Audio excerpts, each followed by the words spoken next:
నేటి వాగ్దానముగా సామెత 24:16లో నీతిమంతుడు 7 మార్లు పడినను తిరిగి లేచును. అర్థం ఏంటి తెలుసా? నీతిమంతుడు అన్నాడు, భక్తిహీనుడు కాదు. దేవునిందు విశ్వాసం ఉంచిన వాడు నీతిమంతుడు.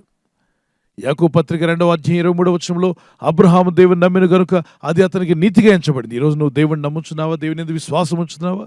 యేసుక్రీస్తు ప్రభువారు సిలువలో నీ కొరకు రక్తం కార్చి ప్రాణం పెట్టి మరణించి తిరిగి లేచాడని, నిన్ను ఆయన ప్రేమిస్తున్నాడని, నీ కొరకు సమస్తం చేసి నువ్వు నమ్మినట్లయితే ఈ వాగ్దానం నీకోసమే.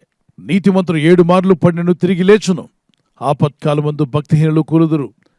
భక్తి లేకుండా జీవిస్తే ఆపద వచ్చినప్పుడు కూలిపోతారంట. అందుకే భక్తిహీనులుగా బతకండి, భక్తి గలవారుగా బతకండి. ఎందుకని భక్తిహీనులుగా బతకూడదు? ఆపదలు ఎప్పుడైనా వస్తే కూలిపోతారు. మరి నీతిమంతులో 7 మార్లు పడినను తిరిగి లేతురు. ఎవరా నీతిమంతులు అంటే దేవుని యందు విశ్వాసం ఉంచిన వారే నీతిమంతులు. యేసుక్రీస్తు యందు విశ్వాసం ఉంచి ఆయన రక్తంలో కడగబడినప్పుడు ఆయన మనల్ని నీతిమంతులుగా మారుస్తాడు.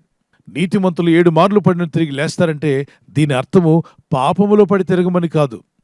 నువ్వు పాపం చేస్తూ ఉండాయన నేను నిన్ను లేపుతూ ఉంటానని దేవుడు చెప్పట్లా. నీతిమంతుడు అన్నాడు. నీతిగా బతికేవాడు, నీతిగా జీవిస్తున్నవాడు. ఒకవేళ మీరు ఆర్థికంగా పడిపోయి ఉంటే ప్రభు దగ్గర ప్రార్థించండి. మీరు పడిపోయిన స్థితుల నుండి దేవుడు మిమ్మల్ని లేవనెత్తునుగాక. ఒకవేళ ఆరోగ్య విషయంలో పడిపోయి అనారోగ్యం పాలై ఉంటే ప్రార్థించండి. మీరు పడిపోయిన స్థితి నుండి ప్రభు లేవనెత్తునుగాక. మరణ పడకల మీద నుండి ఎంతో మందిని ప్రభు లేవనెత్తాడు. హిజ్కియా అనేటువంటి రాజు రేపు నువ్వు చనిపోతున్నావని చెప్తే ఆయన గోడవైపు తిరిగి ఈ దేవుని దగ్గర మొరపెట్టి ప్రార్థించి కన్నీళ్లు కరిస్తే దేవుడు తన ప్రవక్తను పంపిస్తాడు.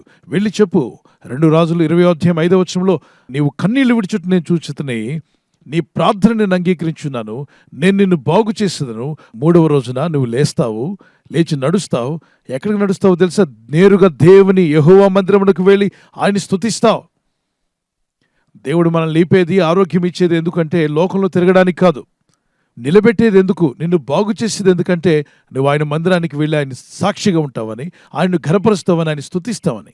అందుకంటున్నాడు, నేను నిన్ను బాగు చేసేదను, నీవు నీ దేవుని మందిరానికి వెళ్తావు 3వ దినమున.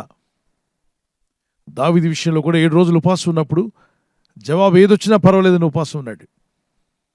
ఆ ప్రార్థన ముగించిన వెంటనే 7వ రోజున స్నానం చేసుకొని యెహోవా మందిరమునకు పోయి దేవుని స్తుతించి వచ్చాడట.